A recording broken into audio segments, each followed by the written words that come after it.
नमस्कार सबैजना जति पनि जनाले कुखुरा पाल्नुहुन्छ है कुखुरा पोल्ट्री पालन गर्नुहुन्छ उहाँहरूको लागि सानो मेसेज दिन गइरहेको छु। अहिले चाहिँ म हालैमा सिक्किमबाट बोलिरहेको छु र मेरो कुखुरा पालन चाहिँ के छ भन्दाखेरि मेरो 100 दिन अगाडि है 100 दिनको पनि छ। 100 दिनमा मैले एउटा मात्रै बचाएर राखेको छु है। त्यो चाहिँ एकजनाले डिमान्ड गर्नुभएको थियो र त्यो चाहिँ अहिले राखिरहेको छु है। र त्यो कति केजीको भयो 100 दिनमा चाहिँ आज 100 दिन पुगेको छ है। र आज 8 तारिक है के भन्छ सेप्टेम्बर 8 तारिक 2025 है। र आज चाहिँ 100 दिन टक्कै पुगेको छ र कति केजीको भयो भन्ने पनि हजुरले देख्न सक्नुहुन्छ। 100 दिनमा कति केजी हुन्छ र यहाँ एउटा के भन्छ मैले हालैमा हालेको है। यो चाहिँ 16 दिन भयो आज है। 16 दिनमा कति ग्रामको हुन्छ कुखुरा त्यो पनि हजुरहरूले देख्न सक्नुहुन्छ है। र यो चाहिँ मैले हालैमा लिएर आएको है। 45 दिन भयो। 45 दिनमा कति केजीको हुन्छ त्यो पनि देख्न सक्नुहुन्छ है।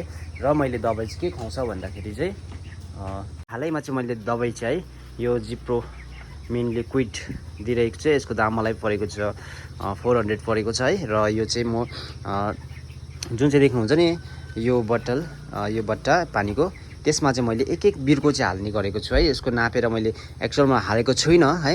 र हालेर के भन्छ यहाँ लेखेको छ है त्यो हिसाबले दिएको छैन। त्यो हिसाबले दिँदाखेरि हुँदैन है। त्यो एउटा लेखेको मात्रै हो। त्यो त्यस्तो इम्पोर्टेन्ट छैन त्यसमा केही पनि है। र म यो कुखुराहरू 16 दिनको भएको छ है। 16 दिनको भएको छ। यो पनि तपाईँहरूलाई म वेट गरेर देखाउने छु। मैले ब्यालेन्स लिएर आएको छु है। र यो तल देख्नु भएको यो चाहिँ मैले मेरोमा कुखुरा सकिएको थियो र मैले मेरो चिकन सप पनि छ है। त्यसले गर्दाखेरि यो दोकानबाट लिएर आएको है। मैले अर्को जग्गाबाट किनेर लिएर आएको है। त्यस्तो यो छैन, त्यस्तो सफा खालके छैन यो कुखुरा चाहिँ। भएकै कुरा भन्दैछु है। यो चाहिँ मैले तलबाट एउटा जग्गाबाट लिएर आएको है तल। यो चाहिँ त्यति राम्रो कुखुरा छैन र हजुरहरूले देख्न सक्नुहुन्छ यो अलिकति मैले ल्याएर चाहिँ अलिक सफा हुँदैछ है। र यो भुत्लामा चाहिँ अलिक फोहोरमा थियो रहेछ। यो भयो मैले ल्याएर अलिक सफामै भइरहेको छ। सफा छ हेर्नुहोस्, खोर एकदम क्लिन छ है। र यो चाहिँ अहिले बिहान सफा गरेर चाहिँ एकदम हालेको है। मान्छेहरूले चाहिँ के गर्छ भन्दा अरू पोल्ट्री पालन गर्ने जति पनि हुनुहुन्छ है उहाँहरूले प्रायःले चाहिँ के गर्नुहुन्छ भन्दाखेरि यहीँ भुस हालेर भोलि पनि भुस हालेर पर्सि पनि यहीँ माथि थपिदिने अलिअलि थपिदिने हो। मुनि चाहिँ किरा परिरहेको हुन्छ, स्याउ स्याउ किरा हुन्छ, सेतो किरा होइन। त्यसले गर्दाखेरि चाहिँ म चाहिँ डेली सफा गर्छु हो। म चाहिँ डेली सफा गर्छु, हेर्नु सक्नुहुन्छ। यो उयो भएर है मैले बारेको थिएँ, उता गयो आधे आउँछ जान्छ खेल्छ हो। अनि डेली सफा गर्छु। मेरो चाहिँ डेली सफा हुन्छ है। र चारो चाहिँ तपाईँले हजुरहरूले चाहिँ कुखुरा बढेन भनेर चारोको उयो प्रब्लम भयो भने चाहिँ चारो चाहिँ हजुरहरूले चाहिँ जुनै पनि दिनु सक्नुहुन्छ है। म चाहिँ अहिले चाहिँ यो दिइरहेको छु है। एन्टेना फिड भन्ने दिइरहेको छु है। यहाँ चाहिँ देख्न सक्नुहुन्छ ग्रिन कलरको छ। यो चाहिँ हजुरलाई मार्केटमा पर्नेछ है 2400 रुपियाँ पर्नेछ है। 2400 पर्छ अहिले। सबैभन्दा राम्रो त सम्राट भनेर चिनिन्छ है। र सम्राटमा पनि के छ भन्दाखेरि चाहिँ एउटा क्वालिटी मात्रै, एउटा ब्रान्ड हो है। र चलेको ब्रान्ड हो। यो पनि एकदम चलेको ब्रान्ड हो। यो पनि त्यत्तिकै हो तर यो अलिकति कम्ती दाममा पाइन्छ है। र आफ्नो आफ्नो मार्केटमा बिकाउनुको लागि पनि हुन्छ है। सामान बिकाउनुको लागि पनि हुन्छ। र जति नै राम्रो चारो हाल्नुहोस्, सम्राटै किन नहाल्नुहोस् है। तर यसरी खोर सफा छैन भने कुखुरा बढ्दैन। र यसरी हावा जाने जग्गा एकदम हावा खेल्नुपर्छ है कुखुरा पाल्नको लागि। तर मैले यतातिर चाहिँ मैले गरेको छु। अस्ति चाहिँ मेरो चल्ला हुँदाखेरि चाहिँ फर्स्ट हाल्दाखेरि चाहिँ कुखुराहरू बिरालोहरूले गाउँभरि है सबैको प्रायः जस्तोको मार्यो है। तर मेरो मात्रै बाँच्यो। अहिले मेरोमा मैले सुन्नुमा आयो 4 जग्गा अहिले बिरालोले मार्यो भन्ने सुनेको छु है। किन मार्यो, कसरी मार्यो भन्दाखेरि चाहिँ हजुरहरूले चल्ला मात्रै राख्नुहुन्छ कि त बस्तीको कुखुरा राख्नुहोस्। यसरी यो मैले यो 100 दिन पुगेको कुखुरा भाले राखेको छु है। यो कति केजीको छ भनेर हजुरहरूले देख्न सक्नुहुन्छ है।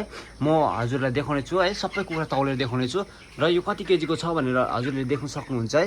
र यो एक्लै छ, अहिले एक्लै छ। यो बाँच्छ। यो जब बाँच्छ नि, जब बाँच्छ त्यतिखेर चाहिँ यो चल्लाहरू चाहिँ एलर्ट बस्छ है।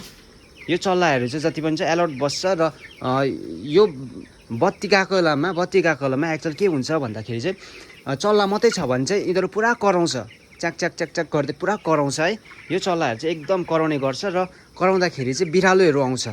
बिरालो आएर चाहिँ एट्याक गरेर नभनेको नि हजुरको खाँदैन बिरालोले, सबै जति भएको त्यति सबै मारिदिन्छ है। त्यसै कारणले गर्दाखेरि जब बत्ती जान्छ यो कराउँछ, यो बाँच्छ यो भाले हो। हजुरहरूले अहिले म लाइभ पनि देखाउने छु। यो भाले बाँच्छ। यो भाले बाँच्दाखेरि यिनीहरू एलर्ट हुन्छ। यिनीहरू बत्ती जाँदा पनि यिनीहरूलाई कसैले पनि केही कुराले एट्याक गर्दैन हो। र त्यसै कारणले गर्दाखेरि एउटा ठुलो गार्जेन हुनुपर्छ भन्छ नि मान्छेले। गार्जेन छैन, नानीहरू मात्रै छ भने जसले पनि गाउँघरले पनि गाउँघरको मान्छेहरूले नि हेप्ने गर्छ। त्यसै कारणले गर्दाखेरि चाहिँ मैले यो देखाउनु गएँ भिडियो बनाएको है। यो खास भिडियो बनाउनु उयो नै त्यही हो। र अर्को एउटा के हुन्छु भन्दाखेरि चाहिँ अर्को कुरा चाहिँ चल्ला हजुरहरूले ल्याउने बित्तिकै दबाई दिनुहुन्छ है। मैले 100 पिस लिएर आएको यो अहिलेसम्म एउटा मरेको छैन। आउने बित्तिकै है त्यो कहाँबाट आएको हुन्छ, आउने बित्तिकै तपाईँहरूले दबाई मेडिसिनहरू दिइहाल्नुहुन्छ, प्रयोग गर्नुहुन्छ दुनियाँभरको दबाईहरू। मेरोमा अहिले एउटा मात्रै छ। र म बिमार हुँदाखेरि के दिन्छु भन्दाखेरि चाहिँ म दिन्छु फर्स्ट अफ अल म फर्स्टमा कुखुरा ल्याउँदाखेरि चल्ला ल्याउँदा म आउने बित्तिकै आधा घन्टा रेस्ट गराउँछु तिनीहरूलाई, केही पनि दिँदिनँ। त्यसको बादमा म यिनीहरूलाई पानीमा तातो पानीलाई सेलाएर त्यसमा चाहिँ होइन अब 100वटा कुखुरालाई त्यस्तै 100 ग्राम त्यतिको चाहिँ म गुडहरू नै दिन्छु, गुड दिन्छु है। गुड पानी दिन्छु। गुड पानी दिएर गुड पानी दिने बित्तिकै चारो हाल्दिनँ। त्यो पानी जबसम्म खाइसक्दैन तबसम्म पानी पनि ठिक्क दिनुपर्छ। त्यहाँबाट म चारो हालिदिन्छु है। चारो चाहिँ प्रिस्टार हाल्छु है, प्रिस्टार हाल्छु। त्यहाँबाट चाहिँ त्यो चारो हालिसकेको बादमा चाहिँ त्यहाँबाट चाहिँ त्यो गुड पानी पनि दिन्न, म त्यहाँबाट बन्द गर्छु। त्यहाँबाट हजुरहरूले त्यहाँबाट देख्न सक्नुहुन्छ। त्यहाँबाट चाहिँ चल्लाहरूलाई केही पनि हुँदैन। तपाईँहरूले हजुरहरूले 10 दिनसम्म दबाई पानी नदिनुहोस्। दबाई पानी नदिनु। दबाई पानी जब दिनुहुन्छ कुखुरा दिनमा एउटा मर्ने गर्छ। चल्ला मर्छ। हजुरहरूको मरिरहेको छ है, मैले सुन्नुमा आइरहेको छ। मेरै साथीहरूले पाल्नु भएको छ, उहाँहरूको पनि मरिरहेको छ होइन। त्यसै कारणले गर्दाखेरि दबाई पानी हाल्नुपर्ने जरुरत छैन मेरो विषयमा है। र म हजुरहरूलाई अब यति भन्दै म कुखुरा तौलिनु गइरहेको छु। यो चाहिँ 16 दिनको भएको छ र यो आज 100 दिन भएको छ है। यो 45 दिन भएको हो कुखुरा होइन। म हजुरहरूलाई वेट गरेर देखाउने छु। हजुरहरूलाई है म वेट गरेर देखाउँदैछु है। यो भिडियोलाई स्किप नगरिकन हेरिदिनुहोस् होला है। र मैले ठिकैको पक्रेको छु है। यो 16 दिन भएको कुखुरा है। र अब कति केजीको हुँदो रहेछ भन्ने हजुरहरूले अनुमान लगाउन सक्नुहुन्छ है। 16 दिनको हो यो। 16 दिनमा चाहिँ 1 किलो। ओएमजी, मैले यो सोचेको पनि थिइनँ है 16 दिनमा चाहिँ 1 केजीको हुन्छ भनेर। हेर्नुहोस् है, यो चल्ला हो है। बाफ रे बाफ, आज म आफै छक्कै पर्दैछु। मैले भिडियो बनाएको है। जस्ट म उयो गर्दा म छक्कै परेँ। 1 केजीको छ, देख्न सक्नुहुन्छ। म 1 केजीको छ यो कुखुरा। हेर्नुहोस् है, हेर्नुहोस् है, मेरो हातमै आउँदैछ। यत्रो छ कुखुरा हो, यत्रो छ कुखुरा। अहिले 1 केजीको निक्ल्यो। यो कति चाहिँ छ है, हेर्नु सक्नुहुन्छ है। हेर्नु सक्नुहुन्छ 900 ग्राम, 920 ग्रामै भनौँ न, त्यतिको रहेछ। अम्मा हो, म पनि छक्कै परेँ है। यो भिडियो बनाउँदा म नि अब सक्ट भएँ। मेरो यो चल्ला चाहिँ हेर्नु है, चल्ला चाहिँ 900 ग्राम छ। यति छ, यो सानो छ, एकदम सानो छ, त्यस्तो ठुलो छैन। 900 ग्राम भनेको त एउटा छक्क पर्ने कुरा हो। म छक्कै परेँ। अब यो कुखुरा म आफै सक्ट भएँ है। 1 केजीको 16 दिनमा आज यो मेरो खोरमा चाहिँ रेकर्ड भएको जस्तै भयो। अम्मा हो, हेर्नुहोस् है। म अब यसमध्येमा एउटा ठुलो पक्रिने छु है। यसमा म पोथी पक्रिन्छु। हेर्नुहोस् है, यो एउटा पोथी हो। पोथीहरू चाहिँ अलिक उयो हुन्छ है। पोथीमा चाहिँ बेसी जस्तो भुत्ला आएको हुन्छ।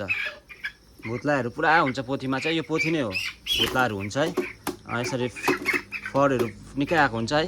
र यो हेर्नुहोस् है, यो छ 800 ग्राम। आमामा, यो एउटा हातको छ। हेर्नुहोस् है, मेरो हात हेर्नु सानो छ। यो 800 ग्राम। आमामा, यस्तो यति छिटो गेन गर्छ है यिनीहरूले 16 दिनमा। दबाईहरू नदिनुहोस्। यो जिप्रोपिन लिक्विड दिनुहोस् है। यहाँ मैले यो गरेको छु, यो दिनुहोस् दबाई। र यति छिटो गेन गर्छ, छक्कै पर्नु है। र म यसमा अझै एउटा ठुलो पक्रिने छु है। यो चल्लाहरूमा चाहिँ त्यस्तो ठुलो कुखुरा होइन, यो एउटै हातले पक्रिन सक्छ है। र म एउटा 1 केजीको भएको थियो है। म हजुरहरू देखाउनुको लागि यो पक्रिन्छु, यो पक्रिँदैछु है। र यो चाहिँ कतिको छ भन्ने, यो सानो छ, यो कति छ, ठुलो यस्तो लागेर पक्रेको। लो त हेर्नु है, 1 केजीको रहेछ। आम्मामामा, यत्रो अब एउटै हातको उयो छ है, हजुरले छ। 1 केजीको छ, देख्न सक्नुभयो है। र म यसै गरी अब ठुलो भाले तौलिँदैछु ल।